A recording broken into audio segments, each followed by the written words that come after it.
Muchas gracias, James, por tu intervención y ahora damos inicio a los paneles que se han programado para esta jornada académica.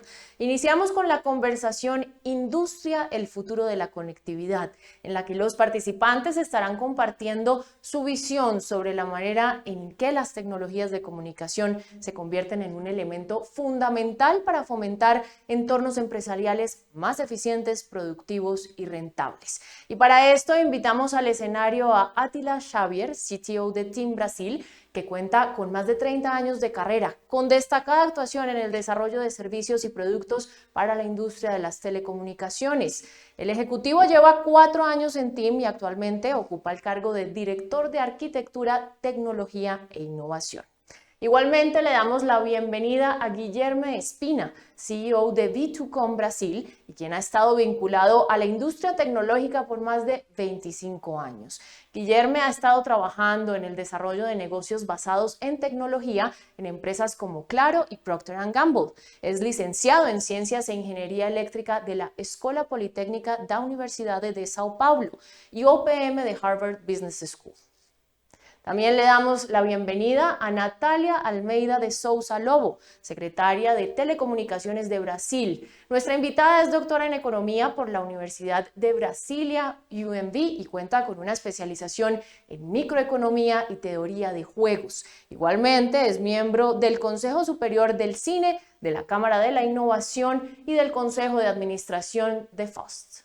Con ellos estará Decio Farías, Corporate Sales Manager para el Cono Sur de MediaTek, quien estará liderando la conversación. A todos, bienvenidos. Muchas gracias. Gostaria de dar as boas-vindas a todos que estão nos assistindo, né? E é um prazer ter essa oportunidade de discutir esse tema tão importante com todos, né? De como a gente vai mudar o paradigma das empresas com as novas tecnologias de conectividade, né? E dessa forma eu queria cumprimentar, né, todos os nossos convidados, a Natália Lobo, do Ministério das Comunicações. Oi, Natália, bem-vinda. Obrigada, Décio. E o Guilherme Espina, né, da V2Com. Bem-vindo, Guilherme. Obrigado, Décio. Obrigado pelo MediaTek pelo convite. É sempre um prazer falar desse assunto que é tão importante e vai ser tão interessante, né, para todos nós. Bem-vindo, Átila. É um prazer ter com você aqui. Obrigado, Décio. O prazer é meu. Vamos falar dessa parte de indústrias, né, primeiro. Então, acho que é uma pergunta que é bastante importante nesse momento, que as empresas estão dizendo que as tecnologias de conectividade com 5G vão trazer milhões de dólares de benefícios para os países, na indústria, às vezes vão trazer outras aplicações, né? De onde vocês enxergam que vai vir esse benefício? Acredito que o grande benefício, assim como o 4G, a gente transformou as vidas das pessoas, foi um evento muito mais, uma tecnologia muito mais social, que transformou muito a vida das pessoas. O 5G tem uma capacidade de transformar a vida das indústrias, da produção. Então, pela sua capacidade de ter uma banda larga até 100 vezes mais rápida, pela sua capacidade de conectar, ao invés de 1 milhão de dispositivos, 10 mil dispositivos, é mais de 1 milhão de dispositivos por quilômetro quadrado, pela sua capacidade de transformar ali, para capacitar, possibilitar a automação, a inteligência artificial, toda a parte de robótica. Ele tem uma possibilidade aí de gerar uma transformação, uma revolução dentro das indústrias. Muito se fala que ele vai ser uma quarta revolução industrial aí, ou quinta, né? E eu acredito que muitas soluções vão chegar aí junto com a disponibilidade de serviço. Eu quero pegar o gancho da Natália, o como, né, que é o caminho para isso tudo acontecer. A gente tá com a mão na massa, né, com o 5G lá numa das plantas da WEG, lá em Jaraguá do Sul, há um pouco mais de 2 anos, e o que a gente percebe? O 5G ele vai realmente causar esse impacto se realmente a tecnologia possibilitar que essa rede seja a rede de comunicação no chão de fábrica, né? Hoje a gente vê que numa planta industrial a gente tem várias redes coexistindo. As pessoas estão apontando a produção num tablet, estão usando Wi-Fi. Um CLP, um controlador lógico programável, está controlando uma máquina usando uma rede cabeada. Aí tem um computador ligado pela Ethernet. Essa característica de banda, latência e densificação, né, que a Natália comentou, possibilita que o 5G seja a rede única de comunicação no chão de fábrica. O que isso traz, por ser uma rede sem fio? Traz muita flexibilidade, porque você vai conseguir ter arranjos fabris distintos, né? Você consegue conectar dispositivos depois que a fábrica já está implementada, você consegue mudar layout, você consegue ampliar os casos de uso. E isso a gente vê como o principal vetor para a digitalização desses ativos industriais, né? Então, a vantagem econômica vai vir de um aumento de produtividade pelo fato dos ativos estarem digitalizados e você conseguir simular, modelar tudo em software. Aí, como a Natália falou, com aplicações, inteligência artificial, o céu é o limite. Mas, basicamente, a gente vai conseguir realmente ter esse gêmeo digital da planta, toda modelada em sistema, com grande flexibilidade. Então, e o pilar fundamental é essa rede única de comunicação confiável, com muita capacidade e sem fio, que possibilita a mobilidade. Então, essas são as características do 5G. Olha, Décio, vem de várias fontes, né? Eu também tenho lido bastante a respeito disso, li inclusive algumas pesquisas da própria ABI Research, que falam disso, né, do crescimento do produto interno bruto. Isso vem diretamente, né? Muitas vezes ele vem da própria compra de equipamentos, né, que é necessário para você fazer o deployment de uma rede 5G, também de terminais móveis, mas também vem de um aumento de produtividade, né, que você pode permitir com o 5G. A gente sabe, né, muitas pessoas já falaram disso, né, das vantagens que as novas funcionalidades do 5G podem trazer para a indústria, para o agronegócio, para aplicações de saúde, de educação. Então, nesses outros campos também, você começa a ter ganhos de produtividade importantes a partir dessas novas tecnologias, dessas novas funcionalidades que o 5G pode trazer, né? Bom, então a gente vê que a rede é fundamental para que isso também funcione, né? Assim, enquanto a gente fala aqui, está acontecendo a implementação do 5G que foi licitado agora no Brasil, né? Já foi lançado em Brasília, já foi lançado em São Paulo e muitas outras capitais, tal, né? Como foi, Natália, como foi esse processo no Brasil, né? O que a gente pode ensinar ou o que outros países podem aprender com a nossa experiência aqui, tá? Foi desafiador, né? Você conseguir, tem vários momentos em que as decisões foram impactantes, então, em decidir ser um 5G standalone, em você conseguir fazer, operacionalizar a parte também de rede privativa de governo. Então, a gente teve muitos aprendizados, muitas decisões bem difíceis ao longo do caminho, mas a gente tem sido um benchmark, tá, para os outros países. Existe o antes do leilão do 5G no Brasil e o depois. E boa parte disso se deve ao fato de termos conseguido fazer um leilão não arrecadatório, voltado principalmente para compromissos de abrangência. Então, além de ter compromissos nas sedes municipais, e já começando agora pelas capitais, né, de compromissos de 5G puro nas cidades, a gente também colocou uma interiorização da banda larga pelo país, tá? A inclusão de várias localidades e de povoados, de vilarejos, nas áreas mais distantes, nas áreas rurais, isso também tem sido muito importante. E também está sendo feita uma modernização das redes, né? Com relação a colocar fibra ótica nos municípios, que ainda não tem.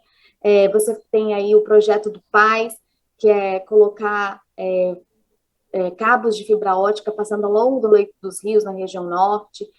Então, você tem aí um ensaio, né? Um grande conglomerado de ações aí junto do edital do 5G, que tem levado aí a uma redução dos nossos gaps digitais, e o grande aprendizado vem exatamente dessa necessidade de colocar mais recursos para investimento na própria infraestrutura, tá?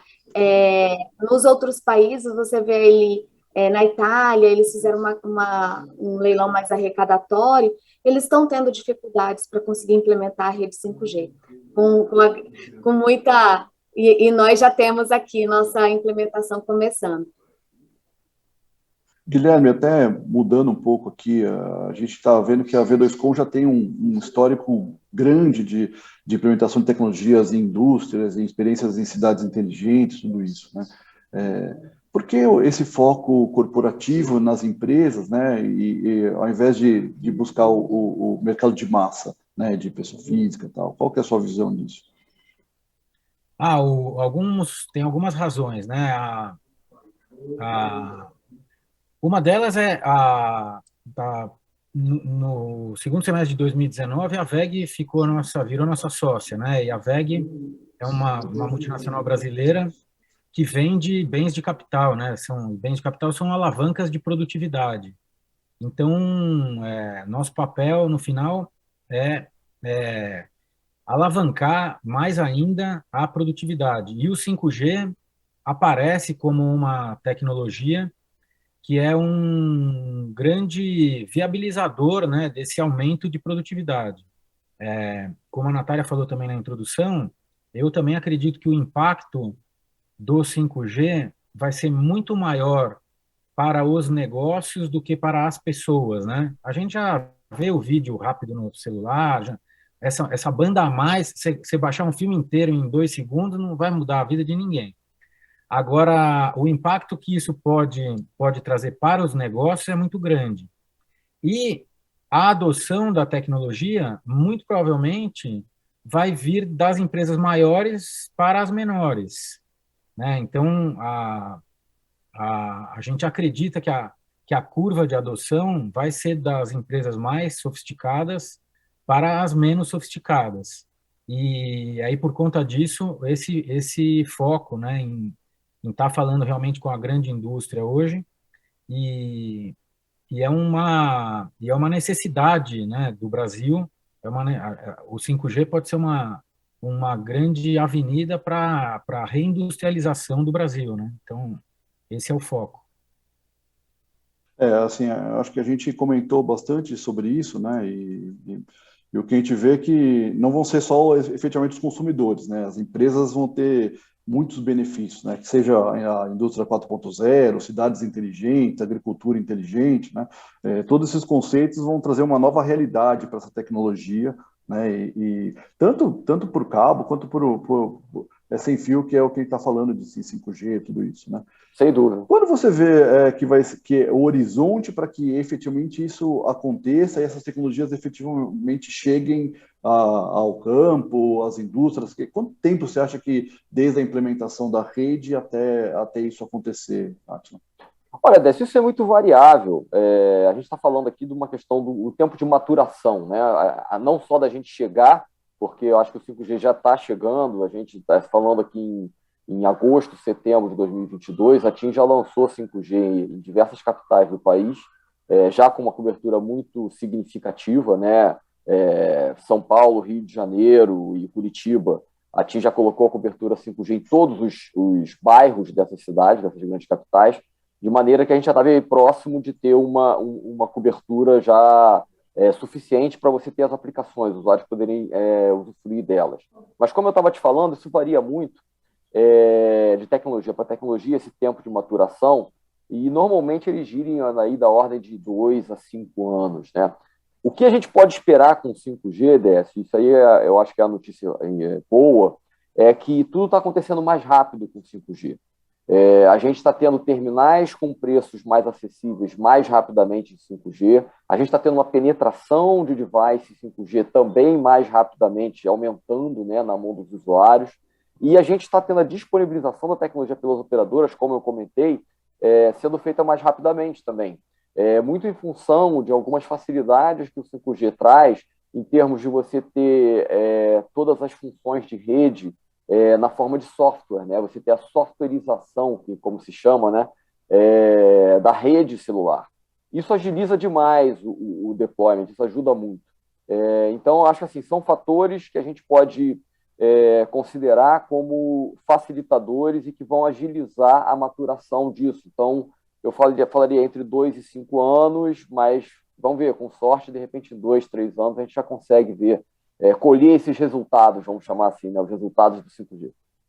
Aproveitando esse gancho, Natália, a gente vê que o crescimento econômico tem uma perspectiva interessante com o 5G, né? Quais são os desafios para chegar nas zonas remotas, para aumentar a produtividade, por exemplo, na agroindústria e na mineração?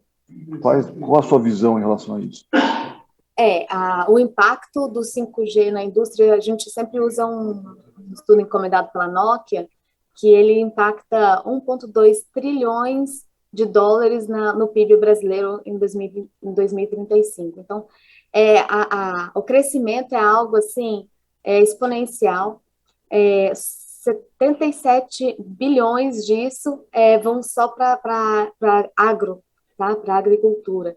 Então, isso fora os outros setores. E no Brasil, realmente, assim, você tem o agro representa um percentual muito grande do PIB, assim como mineração, e nesse tamanho territorial é um desafio você conseguir interiorizar essas redes. Então, o primeiro passo é conferir que os compromissos do 5G sejam efetivamente realizados, já que isso demanda também instalação de fibra ótica, né, para você habilitar o tráfego de dados nas regiões que são necessárias. Mas também a gente tem uma figura que é muito interessante, que é a dedicação de 100 MHz na faixa prime de 3,5 GHz do espectro dedicado para a indústria. Tá? Então, as indústrias podem fazer um serviço limitado privado ali, dentro da sua própria instalação ou, né, as fazendas, e podem operar podem fazer uma contratação direta. Então, temos vários desafios no Brasil. Um desafio é atingir onde a gente não tem condições, tem um atendimento com uma população de baixa renda, que não tem como fazer com que a oferta daquele serviço seja viável economicamente. Você tem onde você precisa dar algum tipo de incentivo, como um financiamento mais barato, e outros um lugar onde existe já uma certa renda que consegue justificar esse investimento. Como, por exemplo, um aumento que se espera de 20% a 30% na produtividade do agronegócio, por exemplo, você consegue justificar um investimento em redes de telecomunicações naquela fazenda. Então, o nosso cenário é exatamente disponibilizar incentivos e meios para cada tipo de demanda. Né? Então, temos os 100 MHz disponível no 3,5 GB, uso de entrada de facilitação de como construir essa rede privada, arranjar parceiros, né, ver qual é a possibilidade de provimento, se você vai fazer uma gestão própria, se você vai contratar essa gestão de uma própria operadora. Então, existem várias soluções e o Ministério trabalha resolvendo várias das camadas. Então, por exemplo, para a parte de financiamento, para a compra de equipamentos de telecomunicações, nós temos o Funtel, o Fundo de Desenvolvimento Tecnológico, Telecomunicações. Você tem o FUSH, que é o Fundo de Universalização, que a gente está também operando eles por sistemas de financiamento.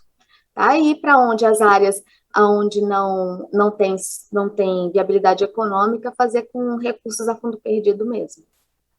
Posso fazer Por favor, comentário que, no ponto de vista, né, de quem está do outro lado, aqui como usuário, tem alguns pontos bem importantes que precisam ser ressaltados em relação ao que a Natália falou, que a gente, realmente, a estrutura regulatória que o Brasil colocou, eu acho que dá uma vantagem competitiva para a gente em relação a outros lugares.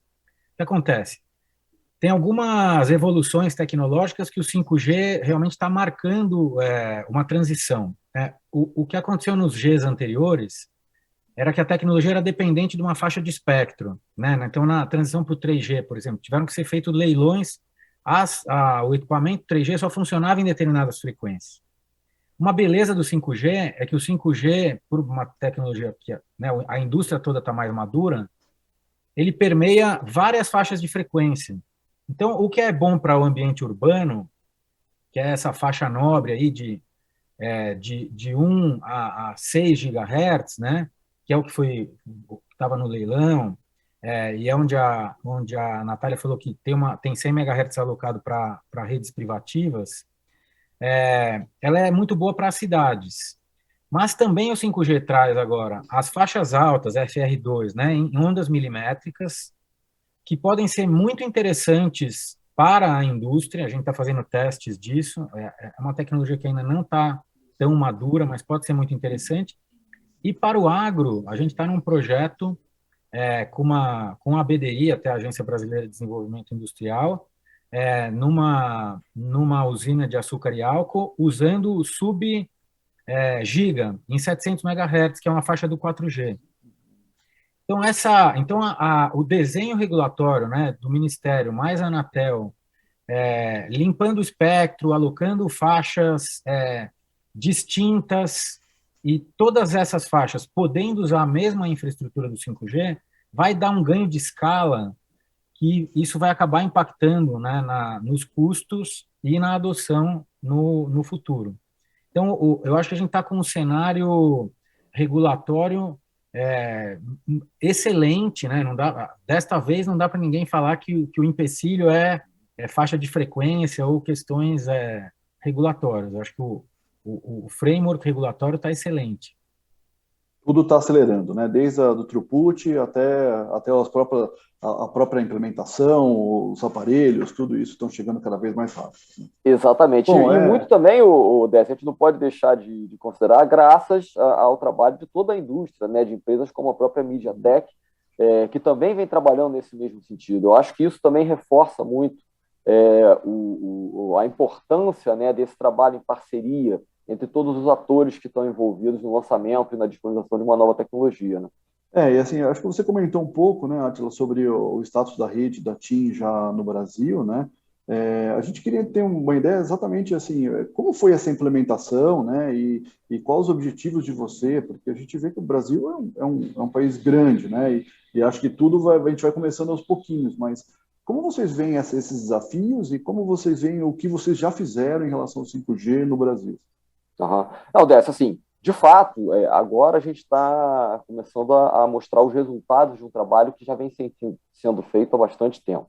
Desde 2019, a TIM já começou a trabalhar em 5G, especificamente a minha equipe, né? Eu sou responsável por arquitetura e evolução tecnológica, então a gente tem que olhar as coisas um pouquinho antes do resto da empresa.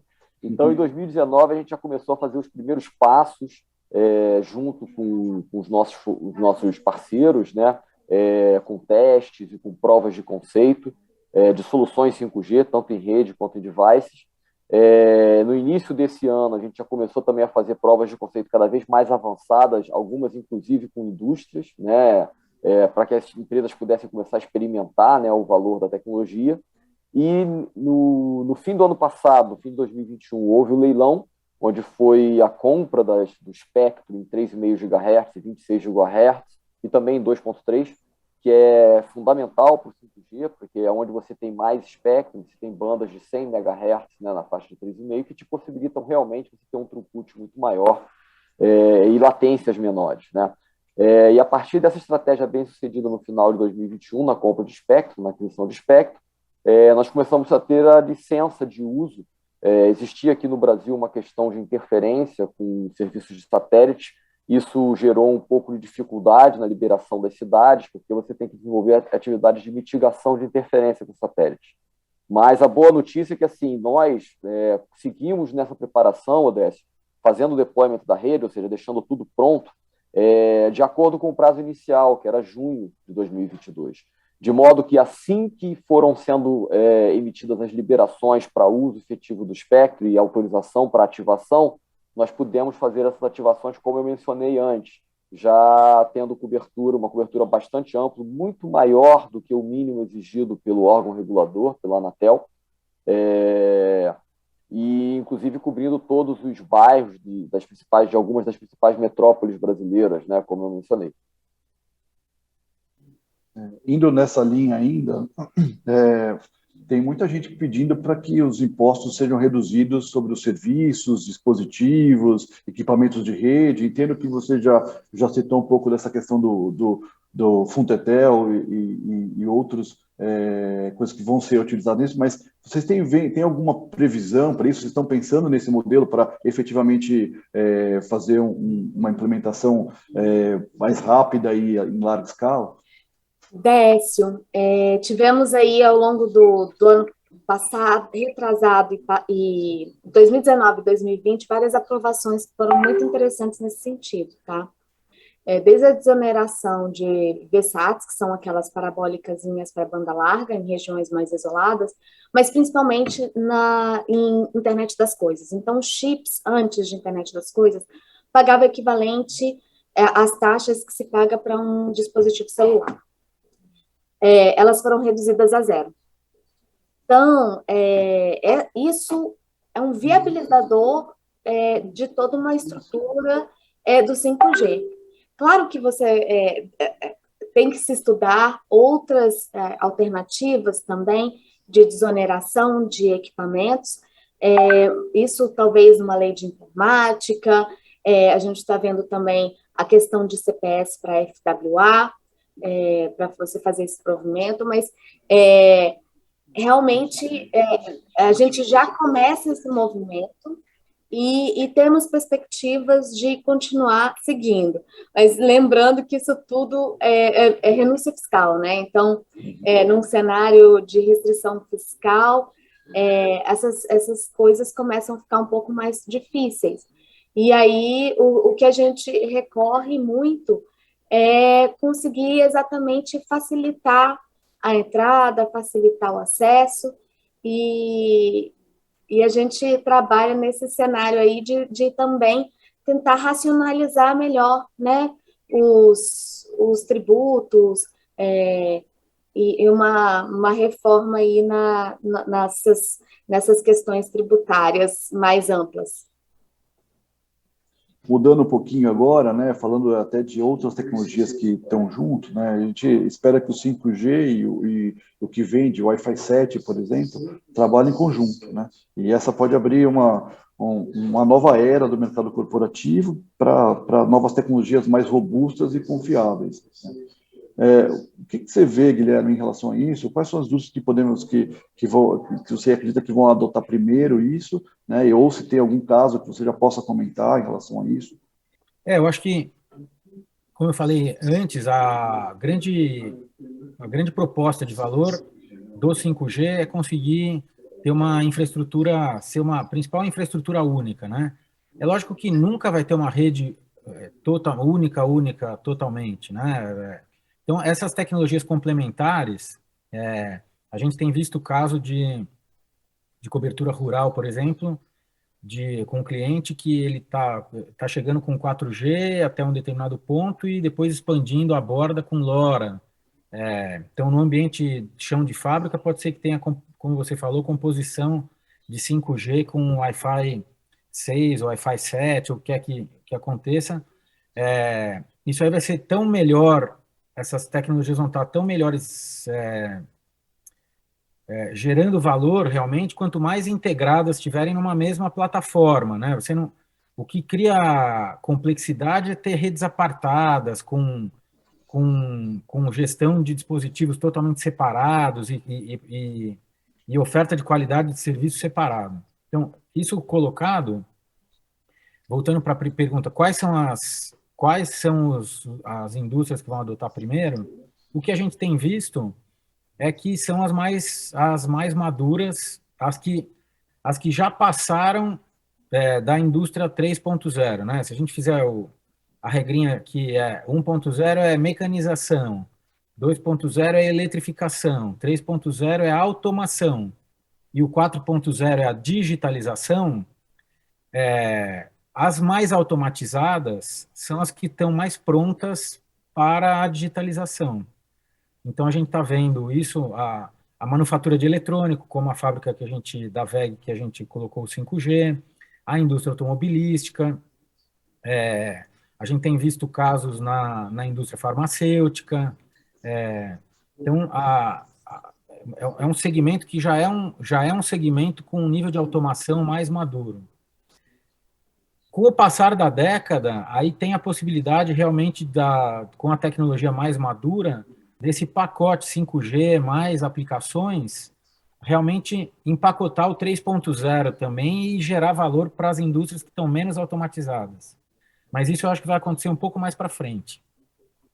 Natália, você vê de que forma que você acredita que o governo possa ajudar, né, agora que, uma vez que essas novas tecnologias também vão necessitar de alguma forma de regulamentação ou, às vezes, alguma forma de incentivo para que efetivamente aconteça isso, né, que a gente possa trazer para o mercado brasileiro essa passagem da indústria 3.0 para 4.0, como o Guilherme falou.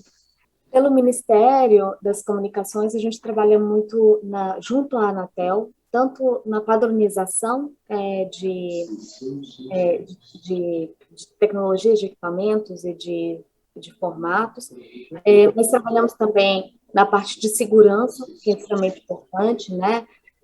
Que tem um grupo de trabalho de cibersegurança e de segurança de redes, que num cenário de indústria, de questões industriais, é extremamente importante também, né? O segredo industrial ali, você ter também uma privacidade, uma garantia de que mesmo que você esteja contratando uma rede comercial, você tenha a segurança, né, dos seus dados, do que trafega ali.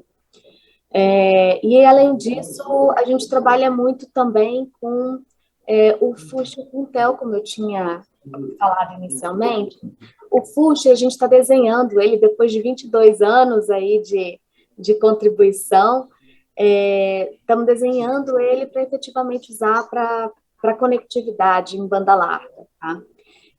Como é que a gente está desenhando? Ele foi reestruturado todo para ter um comitê gestor, com representação multissetorial, e a ideia é que você tem alguns programas que o agente financeiro vai poder vai colocar editais na praça, no formato de leilão reverso, para que sejam atendidas determinadas localidades, ou então estruturada linhas de financiamentos de acordo com a necessidade de cada tipo de indústria ou de operador. Então, a própria indústria, a própria operador vai poder contrair um financiamento para poder fazer essa transformação digital ou para poder montar uma rede nova num lugar onde ele não tem, com contrapartidas, algumas contrapartidas sociais. Então, o Funtel, a gente já teve essa reestruturação, a gente já opera com FDIC e Finame, que é bem interessante. Então, as próprias empresas que têm equipamentos, produzem equipamentos, conseguem financiar para os seus clientes os seus equipamentos. Então, eles ganham um capital de giro aí maior e conseguem facilitar também a compra de equipamentos. Bom, muito interessante isso, né? Acho que, assim, eu queria ouvir um pouco de vocês, como vocês acreditam que isso vai permear as cidades, para as cidades inteligentes, para trazer novos serviços ou novas formas de medir os serviços, para que seja verificar a água de forma remota e economizar custos, fazer coisas mais dinâmicas, tal. Como vocês acreditam que isso deve usar funcionalidades do 5G, né, nesse sentido, para permitir que isso aconteça na prática aí com as cidades?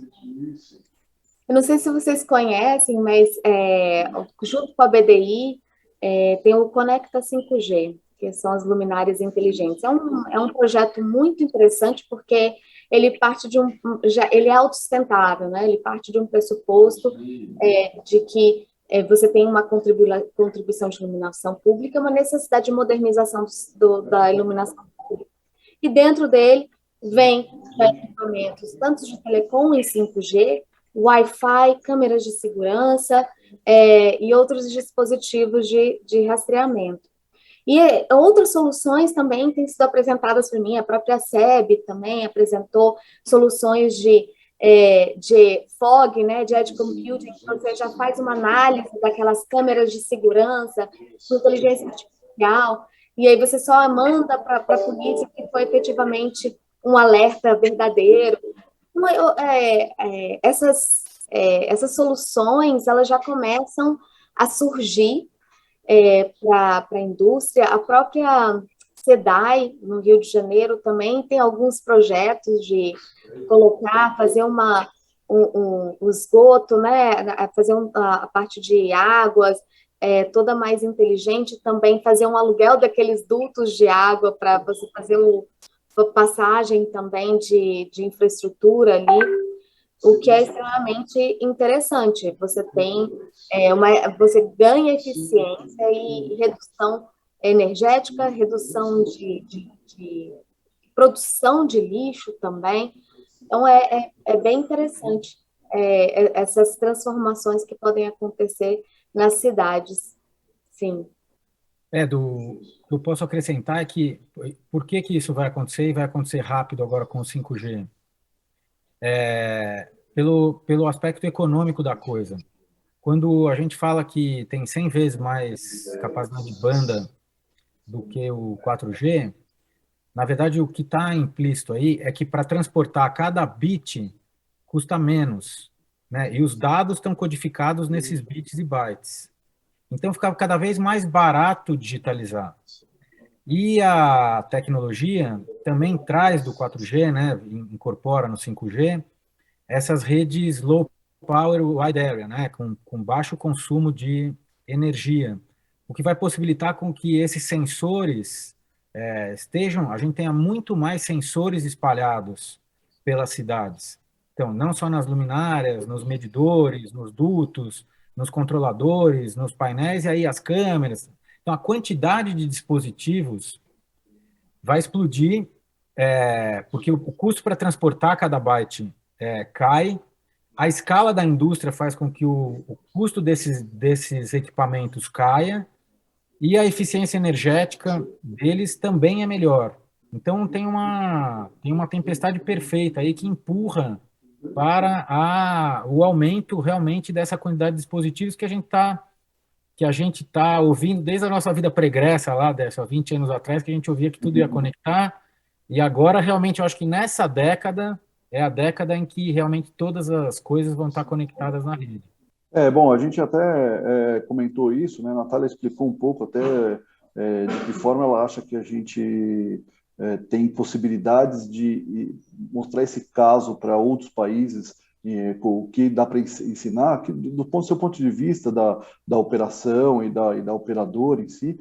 Como vocês acham que vocês podem contribuir para os outros países da América Latina que vão lançar em breve também o 5G? Quais são os desafios ou aquelas áreas mais sensíveis que tem que olhar com cuidado para que isso aconteça de uma forma com bastante sucesso, como vocês estão tendo aqui?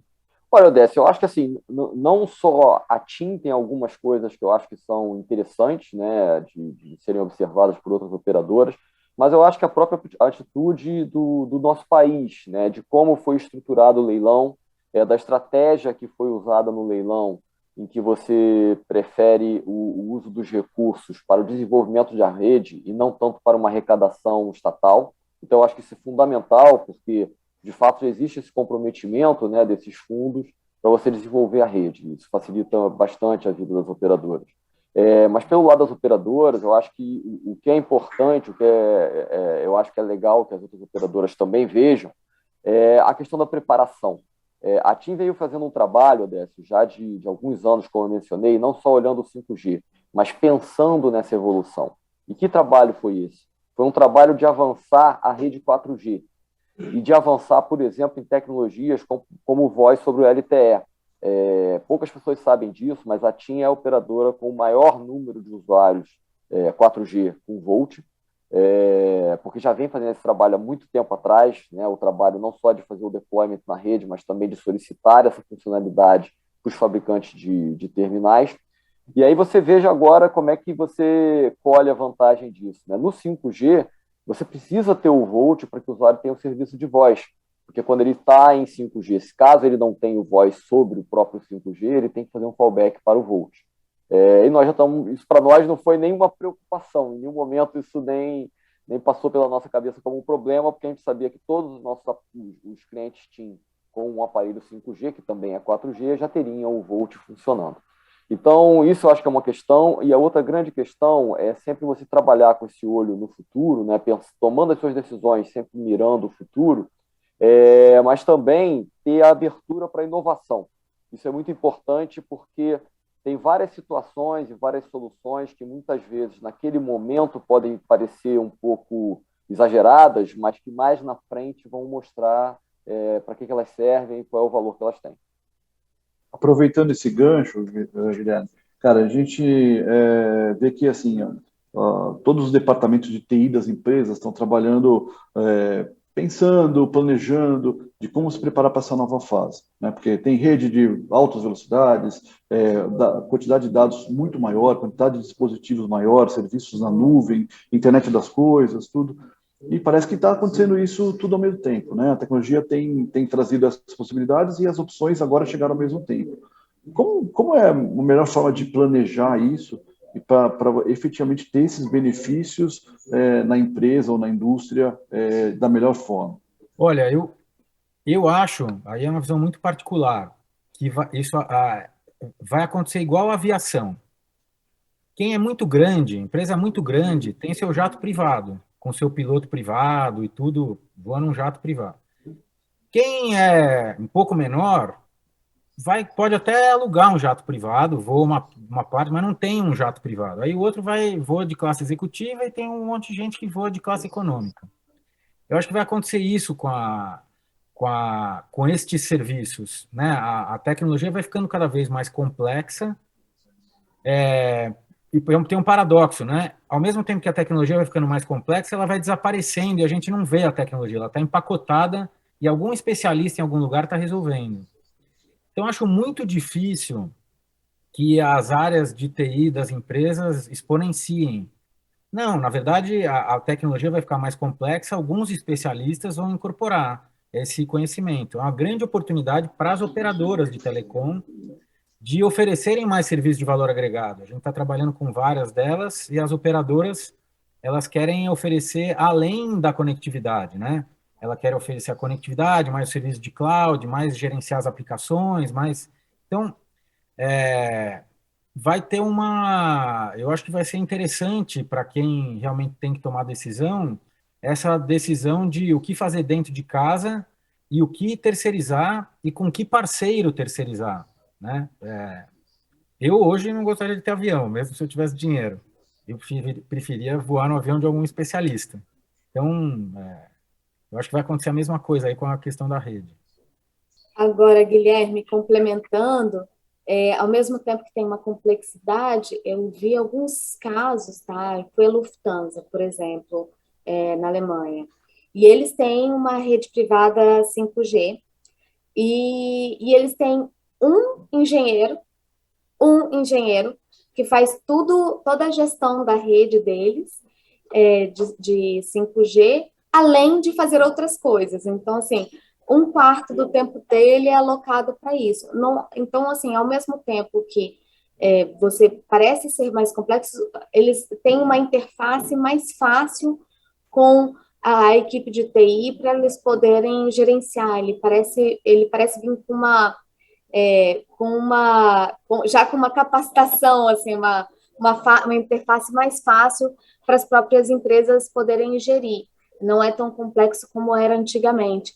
Então, eu acho que tem um trade-off, concordo com você, mas ao mesmo tempo não é tão assustador assim. Quando eu vi uma pessoa só cuidando daquilo tudo, eu levei um susto. E para eles é extremamente sensível, né? Porque eles usam a aplicação, só para vocês terem ideia, lá eles eles têm a mecânica, que é a parte mais sensível, que eles precisavam antigamente trazer engenheiros do avião, da empresa de avião que eles estavam consertando para lá, e os engenheiros deles, eles ficavam uma semana para fazer toda a vistoria técnica para poder aprovar o que você ia fazer ou não, efetivamente. E aí agora dura um dia. Então, assim, é um ganho de eficiência muito grande e que ao terem o 5G lá, com uma capacidade de captação de dados com 4K, né, sem problema de interrupção, com a latência baixa, para eles é extremamente importante e vale esse custo. Agora, realmente não é uma equipe inteira de TI dedicada somente para ter uma rede 5G. Eu achei bem interessante para mim. Eu não tinha ideia de que seria uma coisa tão simples, claro que especializada, mas simples de uma certa forma. Bom, a gente aproveitando e falando um pouco de planejamento, né? A gente vê que não só vocês, mas assim todos os departamentos de TI está pensando e planejando para se preparar para essa nova fase, né? Só que tem tanta coisa acontecendo, né? Como altas velocidades, os dados, uma explosão de dados em quantidade de dados, serviços na nuvem, internet das coisas. Parece que tudo está acontecendo ao mesmo tempo. Como você vê que essas empresas podem se planejar para ter esses benefícios efetivamente funcionando da maneira adequada? Olha, realmente é desafiador, Décio, e a gente está passando por isso também, tá? A impressão que dá, até um jargão que a gente fala aqui no Brasil, né? Tudo ao mesmo tempo agora, né? Então, e de fato, é muita coisa acontecendo. Agora, eu realmente tenho dificuldade de ver alguma outra forma de você enfrentar esse tipo de desafio sem ter esse olhar no futuro e sem ter um planejamento muito cuidadoso. Uma coisa que eu não mencionei aqui, mas que toca um pouco o que você está mencionando agora, é uma outra estratégia que nós também adotamos, na realidade duas estratégias, né? Uma importantíssima que foi de virtualização da rede, nós partimos para isso também muito antes de todos os outros, temos hoje quase entre 70% e 80% da nossa rede já virtualizada, né? Não é física. Estamos partindo já para a cloudificação, ou seja, para começar a levar funções de rede também para a nuvem. Agora, mais que isso, indo especificamente no que você falou de TI, a nossa área de TI também já tem um movimento da gente levar todos os nossos workloads de TI para a nuvem. Nós já temos um projeto aqui já grande, já tem mais de um ano que nós estamos com esse projeto, e temos uma meta de até o ano que vem, todos os nossos workloads estarem em nuvem, o que traz grandes vantagens para nós, não só em termos financeiros, né, porque a gente pode ter muita discussão ao redor disso, mas também em termos de agilidade. Né? Isso faz uma diferença danada, você começar a não depender de estar adquirindo um hardware, de ter uma infraestrutura sendo montada. Então, eu vejo assim, uma das grandes vantagens do movimento, não só de virtualização, mas de cloudificação, né? Com relação a isso, a você ganhar em agilidade para conseguir ter a infraestrutura necessária para desenvolver os serviços, para ter novas funcionalidades, e para otimizar os seus custos, né, na implementação do serviço. Bom, a gente vê que a TIM já tem trabalhado em casos de mercado que não estão relacionados ao mercado de consumo, né? Como agricultura inteligente, indústria 4.0, cidades inteligentes.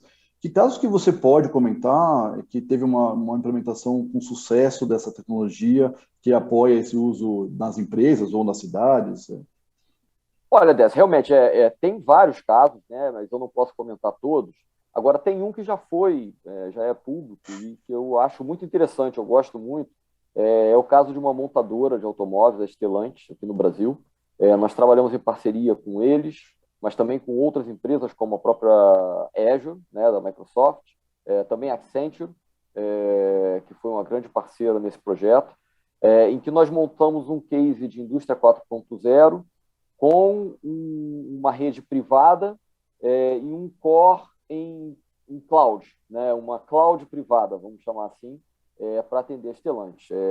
Esse case foi essa POC, né? foi desenvolvida numa fábrica deles em Goiânia, no interior do Brasil, lá em Pernambuco. É uma região remota, em que você, conhecendo o Brasil, você pode saber como é difícil você ter a infraestrutura chegando lá, e mesmo quando você tem essa infraestrutura, você pode imaginar, muitas vezes, que ela não é ideal em termos de disponibilidade, né? Você pode ter fibra chegando, e tem, mas você às vezes tem problemas, porque rompimento de fibra, obras que são feitas em estradas, essas questões que a gente conhece de um país grande, eu acho que é a característica mesmo.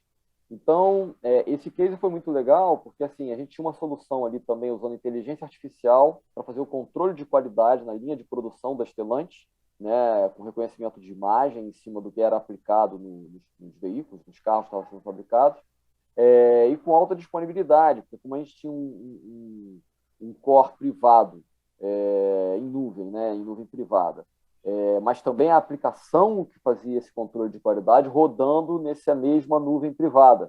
Então, você estava imune, por exemplo, a um problema de backhaul, porque você tinha toda essa aplicação rodando ali com o Stellantis.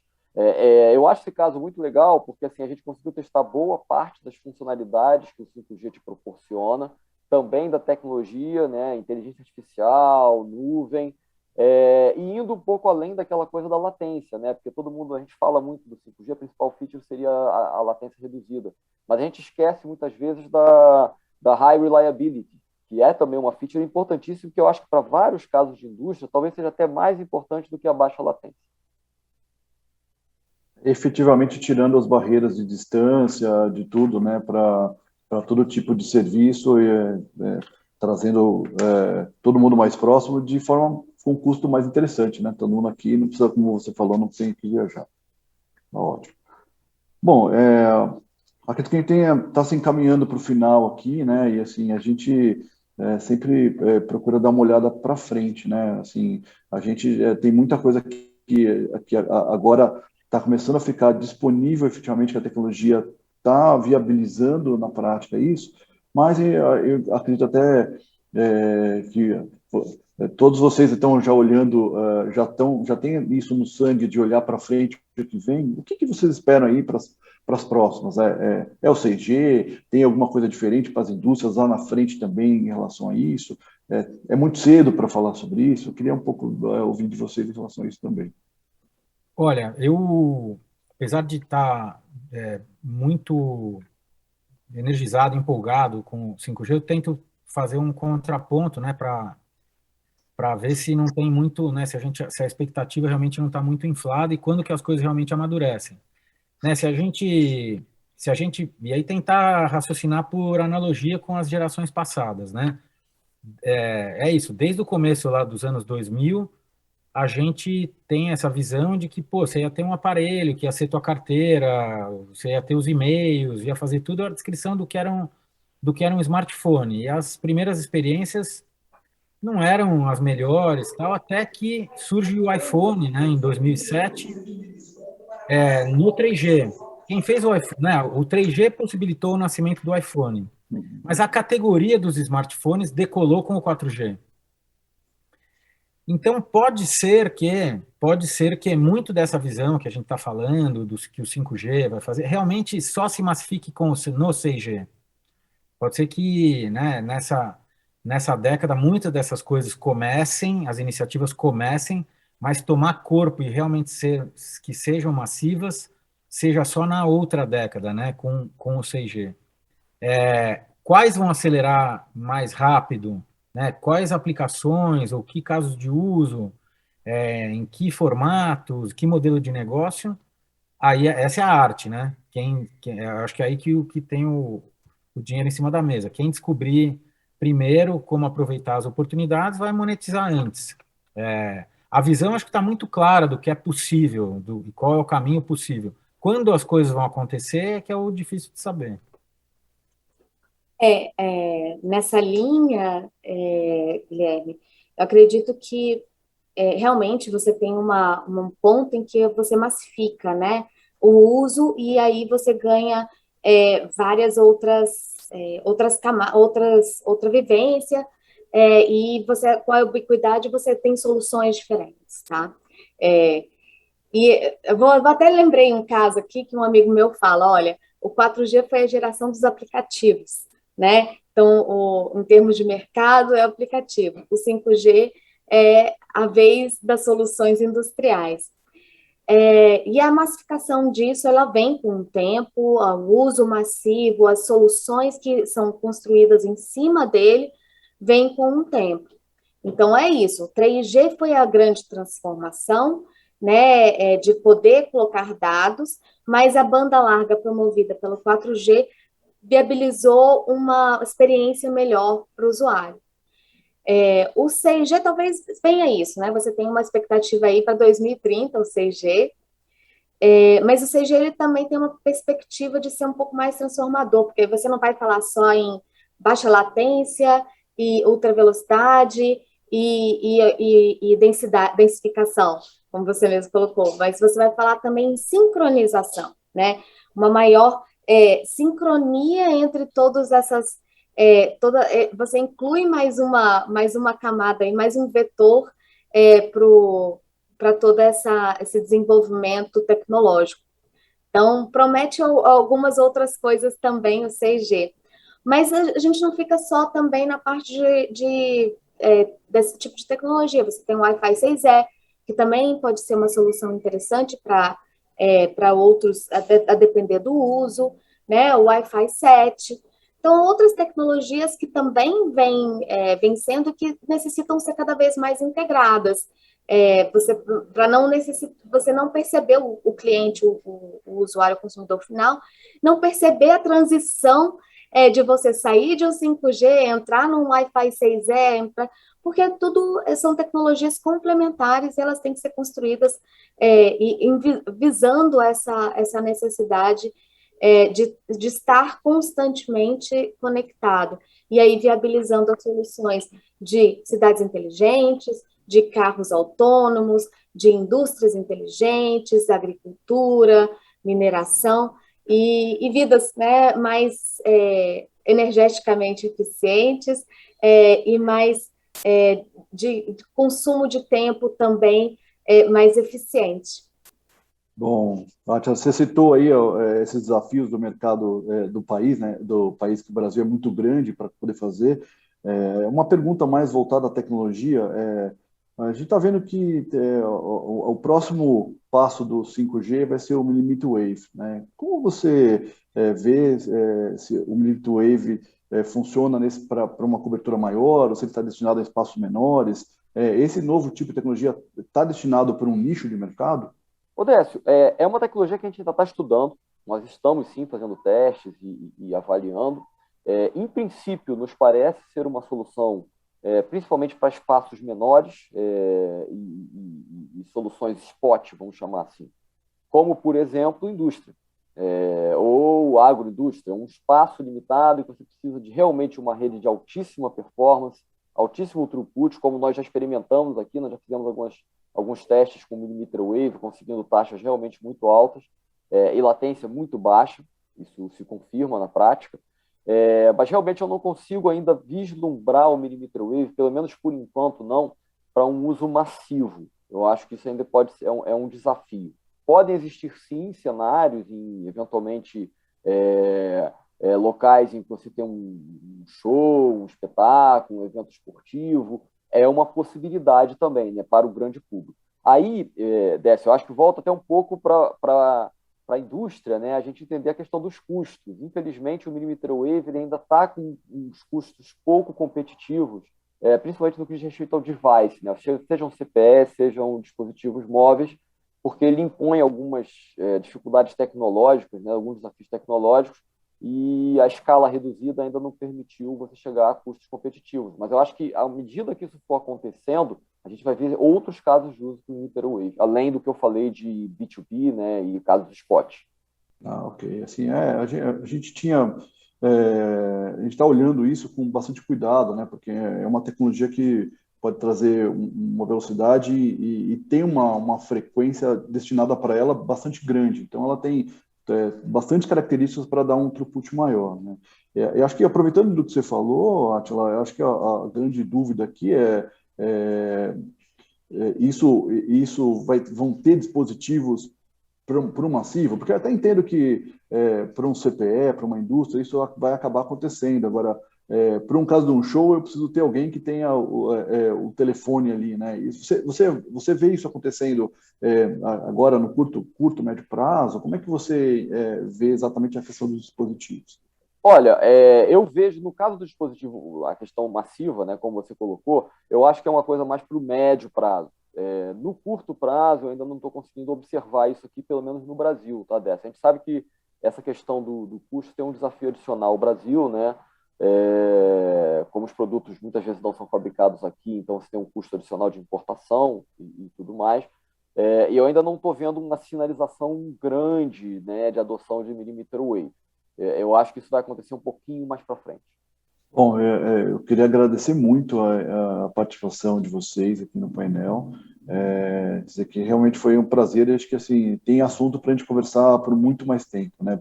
Porque acho que é bem bastante prazeroso ver efetivamente a gente que gosta de tecnologia ver isso acontecendo, virando realidade, né? A gente que já olha isso há muitos anos e agora vê que efetivamente está casando sonhos com a tecnologia e fazendo isso acontecer. Então, eu queria deixar à disposição para vocês fazerem os seus comentários finais, tá?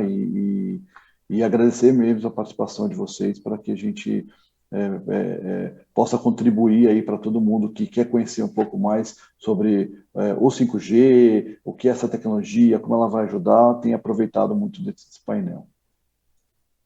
Só queria agradecer aqui a participação, pelo convite e pela permanência aí dos ouvintes esse tempo aí conosco. E um prazer estar aqui com vocês. Obrigado, Décio, obrigado à MediaTek pelo convite, né? É um prazer falar do 5G. A gente agora, com as operadoras colocando as redes, a gente vai ter, né, em primeira pessoa a experiência, né, realmente dessa rede mais rápida e os próximos tempos vão ser bem interessantes aí para ver as novas aplicações surgindo, né, e o valor real que vai ser gerado com essa tecnologia. Então, obrigado mais uma vez e contem com a gente. Não, Décio, eu que agradeço o convite, foi um prazer estar contigo, poder rever você, mesmo que virtualmente. E, assim, a mensagem que eu gostaria de passar é que, assim, nós temos muita confiança na tecnologia, no 5G, como um instrumento de desenvolvimento social também. Nós apostamos nisso, nós acreditamos nisso. É lógico, a gente sabe que existe a questão dos custos dos devices e tudo mais, mas que são coisas que com o tempo se resolvem. E com a escala você consegue, né, ter custos mais competitivos. E a gente entende que assim, é muito importante você ter a disponibilidade desse tipo de solução, desse tipo de tecnologia, feita de forma mais abrangente possível para você garantir que você não tem ninguém excluído, né, das possibilidades de desenvolvimento que são infinitas, né, quando você tem a possibilidade de se conectar e se comunicar com o mundo. Bom, em nome da MediaTek, eu agradeço a Natália, ao Guilherme, o Átila, por esse tempo aí que a gente pôde falar sobre indústria e 5G, e todo mundo, como a Natália falou, que está aqui nos acompanhando e tal, e vai poder assistir também os outros painéis que devem estar acontecendo na sequência. Tá? Bom, muito obrigado e até a próxima, até o 6G, não sei, vamos ver como vai ser.